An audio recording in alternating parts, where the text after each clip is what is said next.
Hey there, welcome to my channel. This is part 2 of the Master the Invert sequence.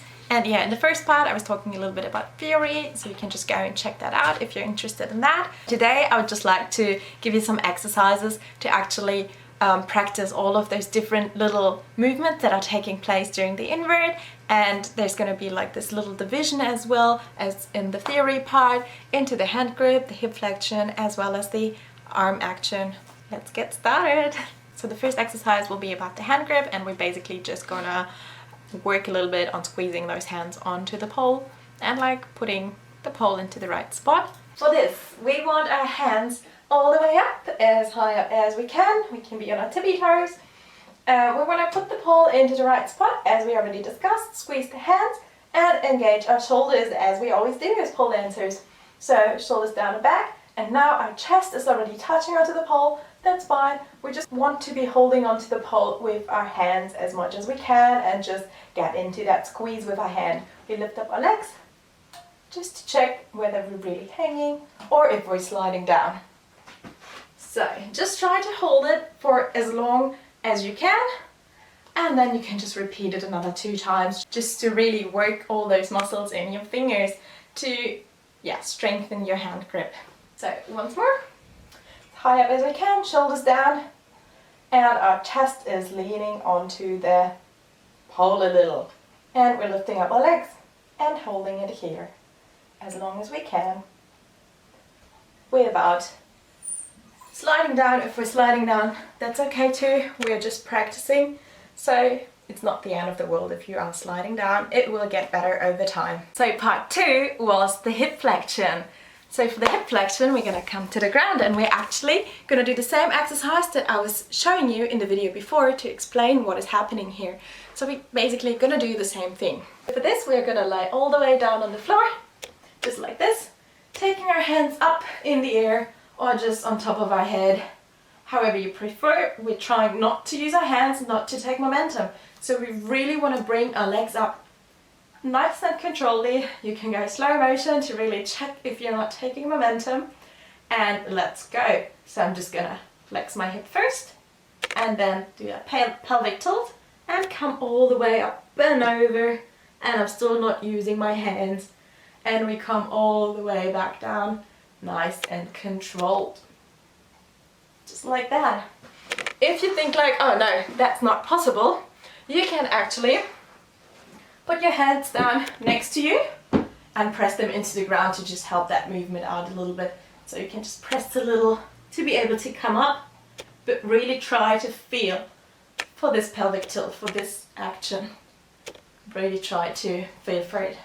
If holding your hands down here and pushing with your hands, if that gets too easy, you can basically just take your hands above your head and just keep them there. Just push them like this into the ground. Or you can hold on to the pole and use your arms to help you out a little bit. So you can just try to help that movement with your arms. But yeah, think about getting that pelvic tuck in. I hope you can see it. However, you've got to like straddle your legs a little to not hit the pole. So a little exercise that you could do also as a variation would be to just alternate between piked and straddled, and like try to bring your legs higher up when you've got the pole to support you. So it would basically look like this. I'm starting with the pike one, so I'm bringing it all the way up. Woo! And back down. Now I'm bringing it all the way up, hip flexion. Now my pelvic tilt to bring my booty off the ground. And then we can also do this with a straddle and come all the way down. So maybe just try out all of the exercises and just see what your level is like and what exercise is the easiest for you to actually perform with proper technique, with really focusing on that pelvic tilt and all of that. And then just try to do 3 sets of 5 or 3 sets of 10 if 5 is not enough. Just really try to get to that point where you think, hey, this is exhausting right now. Like, I know it's really good to have like a number to go for, because then you're like, okay, I just see this number and I'm ready. But yeah, so just try to do it the first time, count how many you can do until you're like, whew, it's getting exhausting. And then just write down the number and do it twice more. And yeah, hopefully then the next time you'll be able to just level up on this exercise and try out one of the harder ones. So The ultimate goal being doing it all without your hands. Okay, so we're in part 3 now, and this will be about the action of the arms. So for this I've got the awesome exercise of the knee tucks. So for the knee tucks, we just want to have the strong hold grip. Our inside arm is below, our outside hand is above. Pole is in our armpit. We're squeezing a little bit here just to not lose it there. And then our hips are moving in front of the pole just to support us a little bit here. So now, as we discussed in the theory part, we can just like hold on to the pole a little bit higher, shoulders back and down, and we really want to be engaging that pectoral muscle. So really like imagine trying to pull that pole into the ground. So as we do so, like we can already engage it and we can lift our legs off the floor already, or we can just keep our toes on it just to take off a little bit of weight. But we just want to feel how we're really pulling the whole time. And then what we're going to do is bring our knees to our chest. And for this we're going to flex at the hip first and the pelvis will follow. So I'm flexing at the hip and the pelvis brings me higher up. I saw people doing knee tucks like this. So not bringing it all the way up. As you can see, this is just like the first stage of it. So it's just the hip flexion, and what's missing is just the pelvic tilt to get higher up here. Just like that. So of course you can like check out how many you can do in one go. If it's just one, it's fine too. Just always focus on technique. That's the most important part to get you there. Doesn't make any sense if you can do like 1 or 2 more for now, but then your technique is wrong and you're just gonna hurt yourself. So yeah, just really focus on the technique here and try to do 2 more sets. And also don't forget about the other side. Yay! Alrighty, so if you tried out the knee tucks and you're like, okay, well, I don't think I'm there yet, there's like an easy option for this too. I'm just gonna show you 2 little variations of this. So the first one, we're holding onto the pole just as before.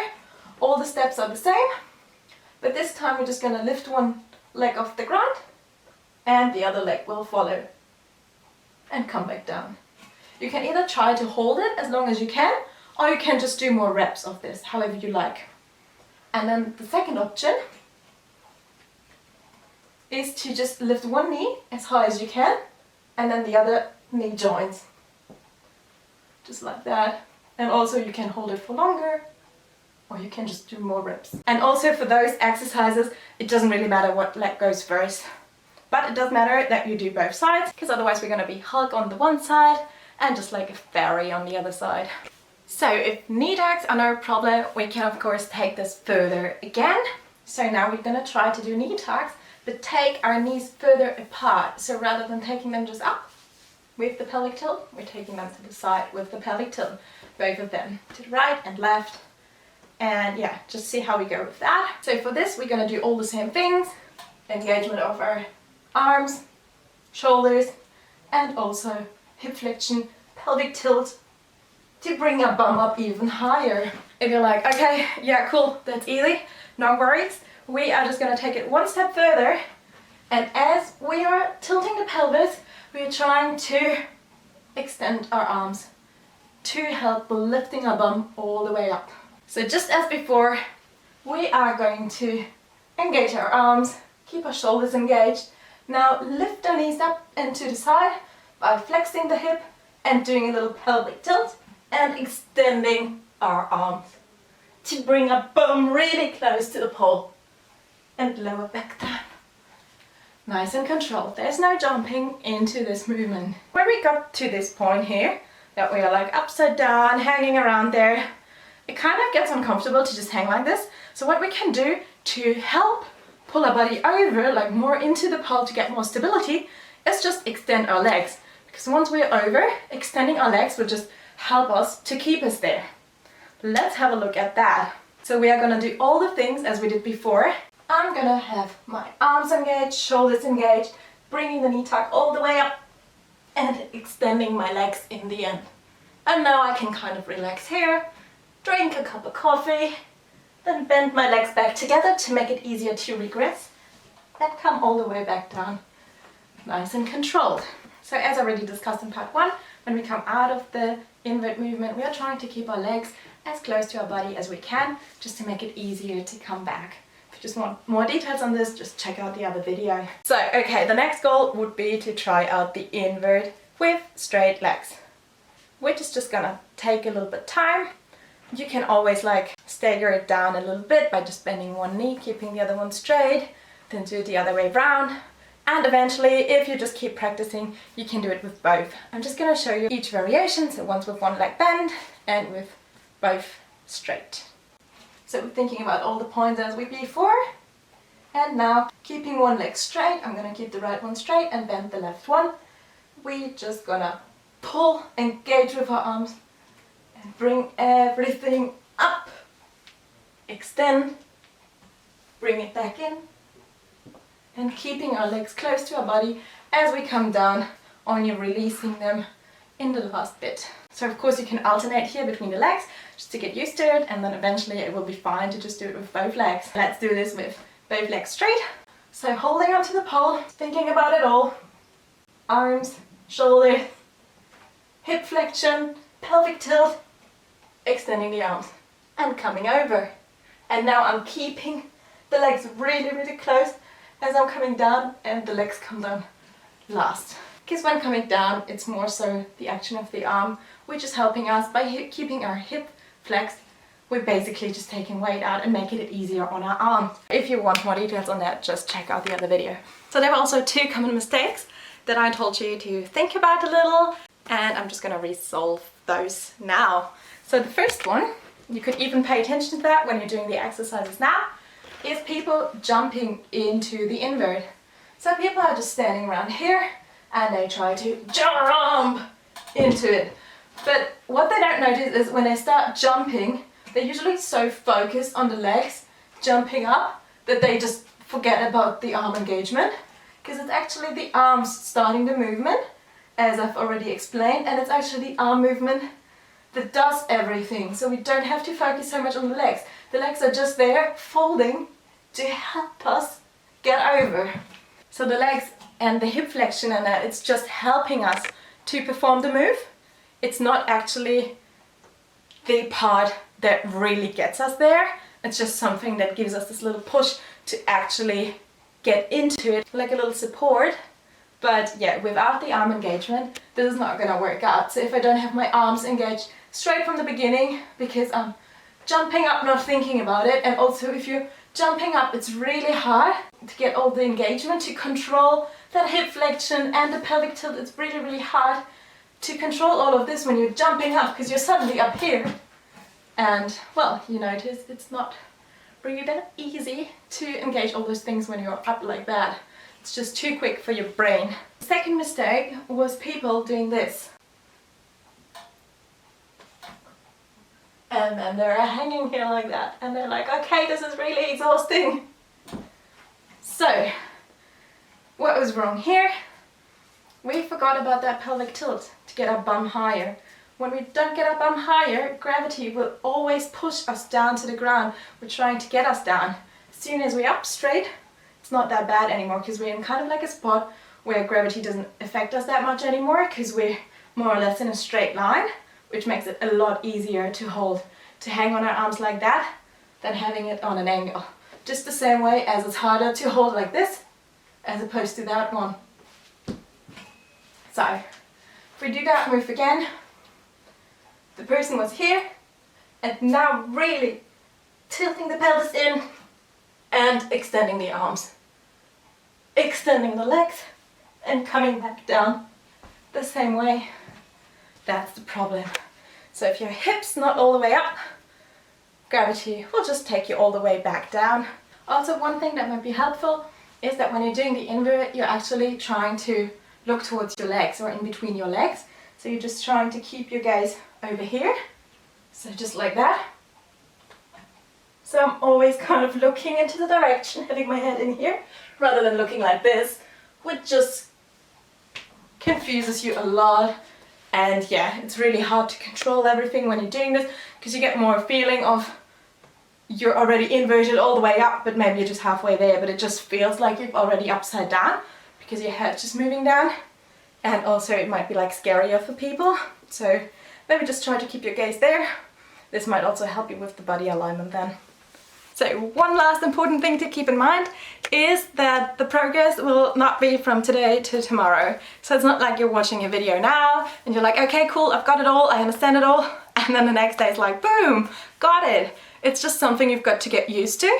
It all has to do with like muscle memory and that. So you really need to, yeah, get it into your brain, into your body, that your body starts doing this movement automatically. Also try to focus on all the different parts step by step, just because if you overload your brain and you're like, okay, cool, got it, like it's all those points that I have to keep in mind. Maybe you've been like taking notes or something and you're like, okay, cool, I know what to pay attention to now. And you're just on a pole and then you're trying to do something and maybe it's a day later, so you don't really remember anyways. But if you do, you're like, okay, cool, so I'm hanging here now, and it's a lot of stress for your brain and you're not gonna remember all of this. So yeah, I'm talking out of experience, trust me here. Alrighty guys, I hope that some of these exercises might help you and that you enjoyed this video. Just let me know what you think of it and if it helped you or not, and if you would like me to talk about anything else. And yeah, if you have any questions, ask questions, and yeah, let me know how you are going with your invert. Thanks for watching. Bye!